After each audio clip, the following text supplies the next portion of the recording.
Hey there, book enthusiasts! Welcome back to our channel, The Book Reporters, where we uncover hidden literary gems and explore captivating stories. Be sure to comment and subscribe below. Today we're reviewing The Cheese and the Worms by Carlo Ginzburg.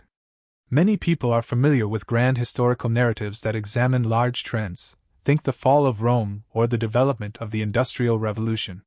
Another approach to historical research is called microhistory, which seeks to understand big issues by focusing on small, discrete events.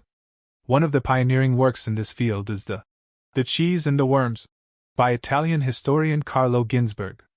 This short book tells the story of Domenico Scandella, also known as Minokio, a miller from the small North Italian village of Montereal who was tried, convicted, and burned at the stake for heresy in the late 16th century. Ginzburg uses the extensive interrogation record from Menocchio's two trials 15 years apart to examine questions about class relations, the way information spreads, and the mindset of people raised in an oral culture transitioning to a literate one. Attempts to understand exactly what Menocchio believed are hindered by the nature of the evidence. For one thing, his views may have changed over time. Secondly, witnesses among his fellow villagers may not have understood his unorthodox beliefs. He certainly seems to have tailored his speeches to his audience. His interrogations by the inquisitors swung between meek acceptance of orthodoxy and proud insistence on his unique understanding of God. He certainly denied the divinity of Christ and Mary's Immaculate Conception, denounced the authority of the Pope, and rejected the need for baptism. Ginzburg compares his beliefs to the various Protestant sects of his time, such as the Lutherans and Anabaptists, and displays how he did not belong to any of them. He still believed in the importance of Mass, the Eucharist, and salvation through good works. When questioned by the inquisitor, it was clear that he had no conception of the concept of justification through faith alone, or predestination, two core Reformation concepts. His most distinctive belief, referenced by the title of the book, was that the heavenly angels and God himself emerged from formless chaos by spontaneous generation. Just as worms are produced from a cheese, by a natural, not divine process. If he did not get his ideas from organized Protestant groups, where did he get them? At a time when books were still expensive and rare, Ginzburg traces 11 books that he probably read based on references he made during his interrogations, including the possibility that he may have read part or all of the Koran. Most of them he borrowed over the years from fellow villagers, which Ginzburg describes as a surprising number of readers for such a small village of the time. More important to Ginzburg than exactly what books Minokio read is how he read and remembered them. This section of the book was particularly interesting.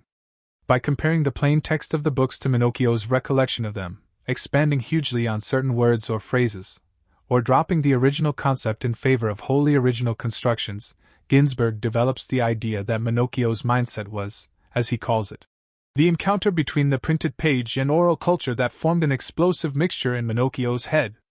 In other words, though literate, Minokio had a fundamentally different relation to the written word than we do today.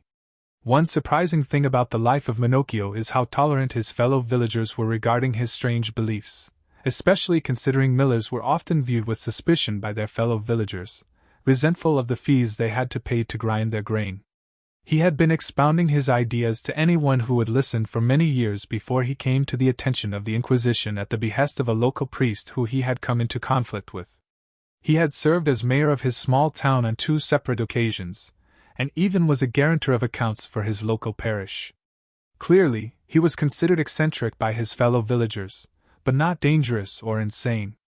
After his first trial, he was confined to prison and required to wear a penitential garment decorated with a cross for the rest of his life.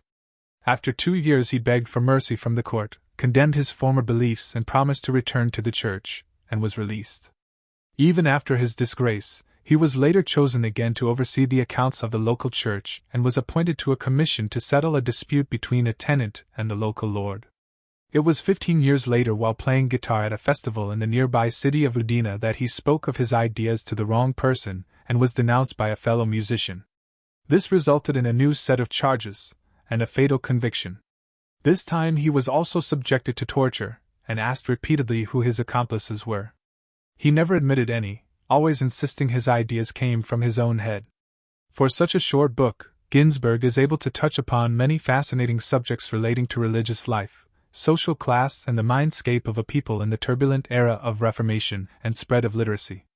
It's well worth a read, if just because Minokio is such an interesting character. Let us know what you think of this book in the comments below, and check out our blog,